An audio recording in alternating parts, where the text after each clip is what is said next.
Hello, welcome back to Video Wizard. Zoom in and zoom out. How do we do it? I'm going to show you how to do it. Okay, so the first thing you want to do is double tap your video or double click, whatever you want. And you'll see this thing in the middle here. This is your anchor point. Okay, so this is where the focus of your zoom is going to be. So make sure you move that to where you want it to be.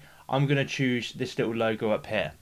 So what we're then going to do, head up into effect controls, and you'll see you have this scale icon. Okay, and just next to it here you have sort of a mini timeline.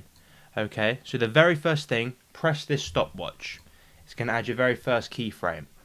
Move ahead a couple seconds and adjust your scale to how much you want to zoom in. Okay, so let's do 130. Okay, that's a nice number, 130, and it's added another keyframe. Have you seen that? So let's just play that. It's zooming in a little bit. Okay, and that's literally the premise of the whole thing. Okay, and if you want to zoom out, you can do the exact same thing. Let's maybe add another keyframe just so it doesn't shoot straight back out. And let's then move forward a couple more seconds. Put it back to 100. Another keyframe. So we have a zoom in, stationary, and then it zooms out. Okay, if that makes any sense. Let's play it.